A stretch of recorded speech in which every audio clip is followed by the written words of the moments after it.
Welcome વિદ્યાર્થી મિત્રો. આજે આપણે ધોરણ 12 વિષય ગણિતમાં આપણે જે સ્વાધ્યાય પહોંચ્યા હતા સ્વાધ્યાય 6.5 આ સ્વાધ્યાય 6.5નો દાખલા નંબર પ્રશ્ન ચોથો જોઈએ. પ્રશ્ન એવો છે, સાબિત કરો કે નીચેના વિધેયોને મહત્તમ કે ન્યૂનતમ મૂલ્યો નથી. સાબિત કરો કે નીચેના વિધેયોને મહત્તમ કે ન્યૂનતમ મૂલ્ય નથી. એટલે કે એની વધુમાં વધુ કેટલી કિંમત થાય, એની મેક્સિમમ વેલ્યુ કિંમત અને એની ન્યૂનતમ કિંમત આપણને મળતી નથી. એમાં પહેલું છે fx is equal to e raise to x. તો જોઈએ આગળ એનું વિકલન કરો તો f dash x is equal to e raise to x. હવે e રેઝ ટુ x બરાબર 0 થાય એવી x ની કોઈ વેલ્યુ છે? ના, x ની કોઈ કિંમત નથી કે જે કિંમત આમાં મૂકતા આ e રેઝ ટુ x નું મૂલ્ય 0 થાય એવી x ની કોઈ કિંમત છે નહીં. તેથી દરેક x બિલોંગ્સ ટુ r માટે f ડેશ x વિકલનીય છે અને કોઈ પણ x માટે f dash x is equal two 0 શક્ય નથી. કોઈ પણ x માટે f dash x is equal two 0 શક્ય નથી. તો f માટે કોઈ નિર્ણાયક બિંદુ મળતા નથી. તેથી કહી શકાય કે f ને સ્થાનીય મહત્તમ કે ન્યૂનતમ કિંમત નથી, જે આપણે સાબિત કરો. ત્યાર પછી છે gx વિધેય છે log x. એનું વિકલન કરીએ log x નું તો 1/x આવશે, જે x belongs to open interval 0 two infinity. g dash x is equal two 1/x. x 0 નથી because x is belongs to 0 to infinity. તો અહીં કોઈ x belongs to 0 to infinity માટે g dash x એટલે કે 1/x is not equal to 0. 0 થતું નથી. કોઈ x ની કિંમત માટે g dash x નું મૂલ્ય 0 થશે નહીં. તો તેનું સ્થાનીય મહત્તમ કે ન્યૂનતમ મૂલ્ય મળતું નથી.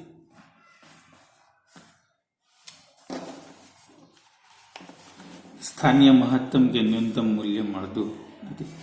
આપેલા અંતરાલોમાં નીચેના વિધેયોના વૈશ્વિક મહત્તમ તથા વૈશ્વિક ન્યૂનતમ મૂલ્ય શોધો. fx બરાબર x cube, x belongs to minus open close interval -2 to 2. આમાં આપણે વૈશ્વિક ન્યૂનતમ અને મહત્તમ શોધવાના છે. તો પહેલા આપણે એનું વિકલન કરીએ, એના બરાબર 0 લઈએ અને x ની કિંમત મેળવીએ. આમાં આપણને x ને એક નિર્ણાયક કિંમત 2 મળી, 0 મળી, જે નિર્ણાયક બિંદુ છે. બિંદુ મળ્યું. હવે અંતરાલ જે આપ્યો છે ક્લોઝ ઇન્ટરવલ 0 to 2, એના અંત્ય બિંદુ 0 to -2 ના અંત્ય બિંદુ, -2 to 0 ના અંત્ય બિંદુએ જોઈએ. અંતરાલ આપણને આપ્યો છે અહીંયા -2 to 2, એટલે -2 આગળનું મૂલ્ય અને 2 આગળનું મૂલ્ય એ આપણે મેળવીએ. 0 આગળ 0, -2 આગળ -8 અને 2 આગળ 8. તો આ f ની વૈશ્વિક મહત્તમ કિંમત કઈ થાય? તો કે મેક્સિમમ ઓફ f0, f -2 ને f2. એટલે અહીંયા આવશે મેક્સિમમ 0, -8 અને 8. મેક્સિમમ ઓફ 0, -8, 8 માંથી મેક્સિમમ કોણ છે? 8. તો f ની વૈશ્વિક ન્યૂનતમ કિંમત તો minimum of f0, f2, f -2. તો minimum of 0, -8, 8 is equal to -8. આમ વિધેય fxની વૈશ્વિક મહત્તમ કિંમત મળી આપણને 8 અને વૈશ્વિક ન્યૂનતમ કિંમત મળી -8. fx is equal to sin x plus cos x. X belongs to closed interval 0 to pi. f dash x is equal to cos x minus sin x. f dash x is equal to 0 लेता cos x minus sin x बराबर 0, cos x बराबर sin x, tan x बराबर 1 થાય.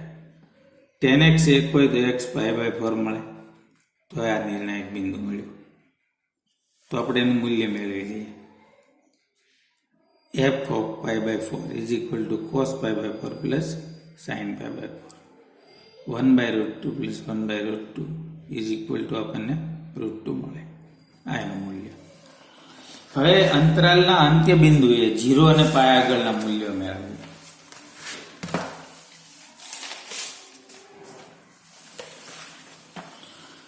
તો f0 1 મળશે અને f π -1 મળશે. આમ f ની વૈશ્વિક મહત્તમ કિંમત છે એ maximum of f of π/4, f of 0 અને f of π, એટલે કે √2, 1 અને -1, એટલે કે √2 મેક્સિમમ કિંમત આપણને આમાં મળે. અને વૈશ્વિક ન્યૂનતમ કિંમત એટલે આ ત્રણમાંથી જે નાની હોય એટલે કે -1 મળે. આમ વૈશ્વિક મહત્તમ અને વૈશ્વિક ન્યૂનતમ કિંમતો આપણને મળી.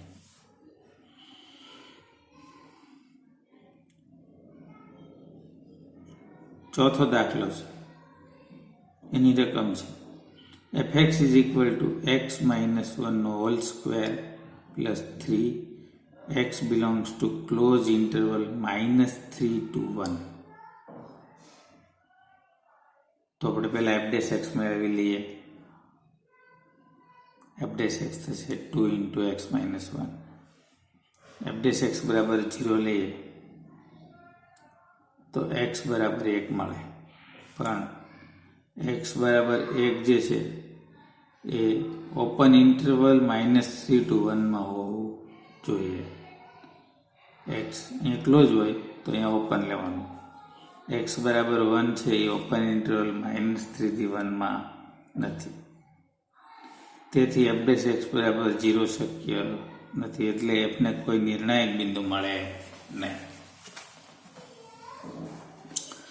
f -3 માટે કિંમત કેટલી મળશે? 19, અને f જે 1 માટે 3, તો એમાંથી મેક્સિમમ કિંમત લઈએ આપણે તો 19 મળે, એટલે કે વૈશ્વિક મહત્તમ કિંમત આપણને મળી 19, ને વૈશ્વિક ન્યૂનતમ કિંમત છે એ આપણને મળી 3. ત્યાર પછીનો દાખલો છે fx is equal to sin 2x. x belongs to 0 to 2 pi. fx बराबर sin 2x. विकलन करो.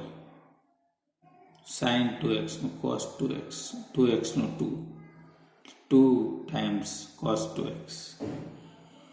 હવે f dash x is equal to 0 લઈએ આપણે. 2 cos 2x બરાબર 0, તો cos 2x 0 હોય તો 2x શું હોય? π/2 હોઈ શકે, 3π/2 હોઈ શકે, 5π/2 હોઈ શકે, 7π/2 હોઈ શકે. કેમ 4 મૂલ્યો મળ્યા આપણને? આપણે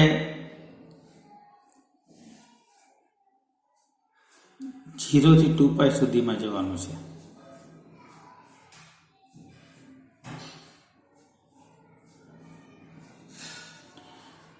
તો આપણને 2x બરાબર π/2 અથવા 3π/2 અથવા 5π/2 અથવા 7π/2, 2x બરાબર, તો આપણને x બરાબર π/4, x બરાબર 3π/4, x બરાબર 7π/4 અને x બરાબર 5π/4. અહીં x બરાબર 3π/4, 3π/4, 5π/4 અને 7π/4 આગળ fના નિર્ણાયક બિંદુઓ મળ્યા આપણને. xની જે કિંમત છે એ આપેલ અંતરાલમાં આવી જાય છે. હા, 0 થી 2πમાં આવી જાય છે. હા, આવે છે. આ બધી કિંમતો 0 થી 2πમાં આવે એટલે આ બધી કિંમતો આપણે લેવી પડે. એને નિર્ણાયક બિંદુ કહેવાય. હવે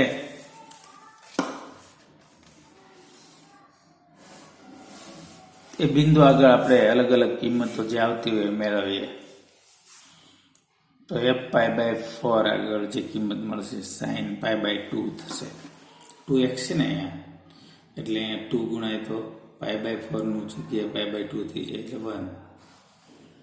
f 3π/4માં 3π/2 -1, sin 5π/2 1, sin 7π/2 -1. ત્યાર પછી અંતરાલના અંત્ય બિંદુઓ sin 0 0, sin 2π 0.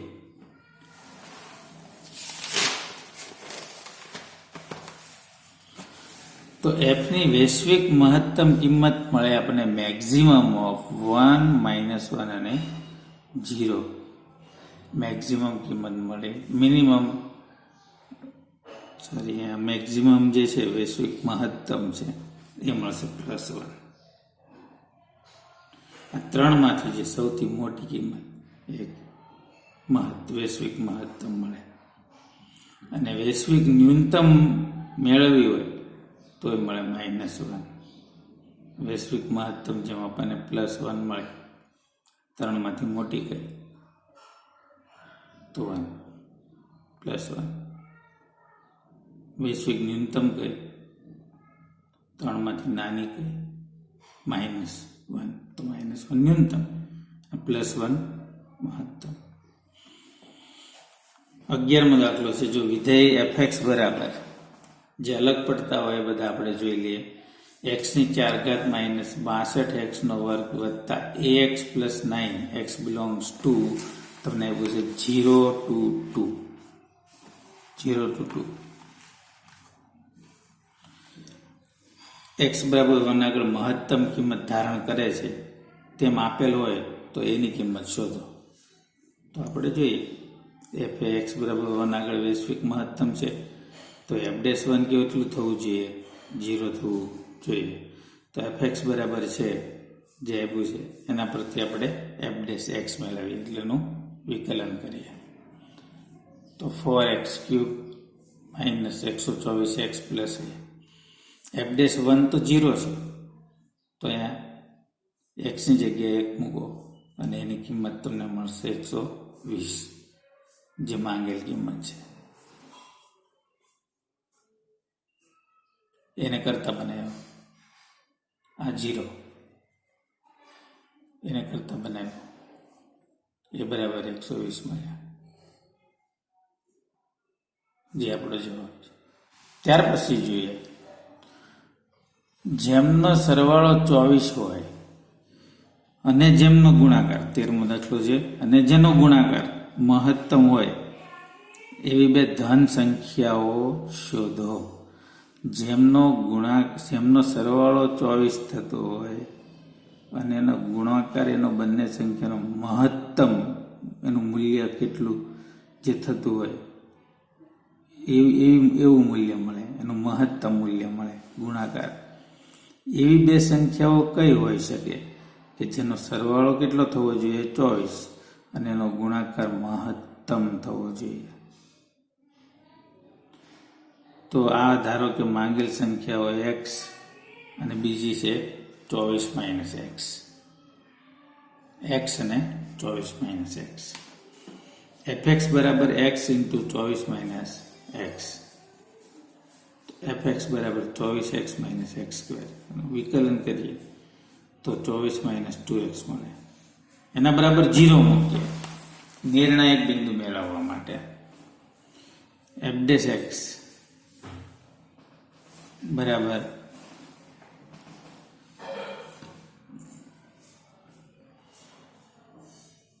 F dash x બરાબર -2 ઇન્ટુ એક્સ -12. આમાંથી આપણે -2 કોમન કાઢી લઈએ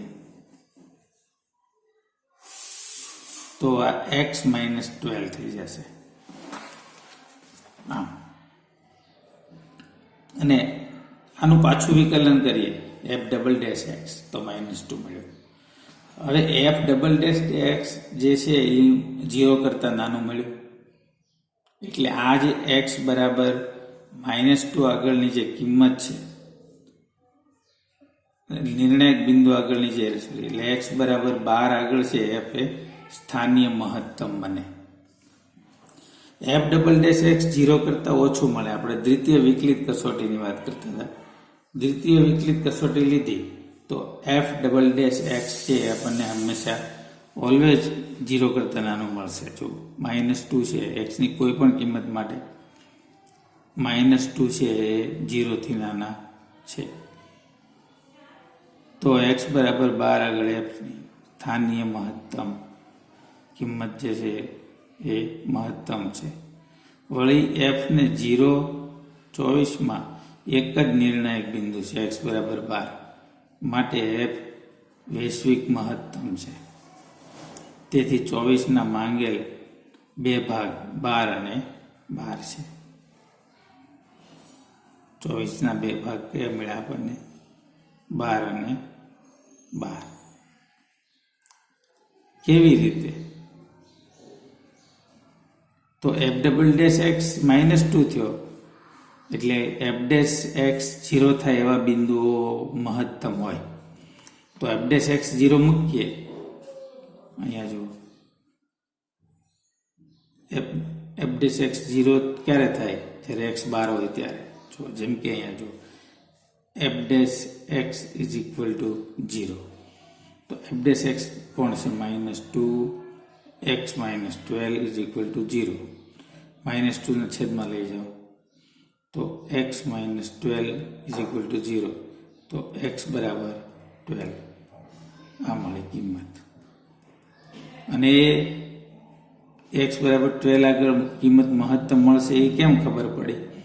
તો આને લીધે F double dash X less than 0 હોય તો તે બિંદુ આગળ જે મૂલ્ય મળે એ મહત્તમ મળે. તો એક્સ બરાબર 12 આગળ આપેલ મૂલ્ય છે એ મહત્તમ મળે છે. તો 12 એક્સ લઈએ તો બીજો ભાગ પણ એનો 12 જ મળે.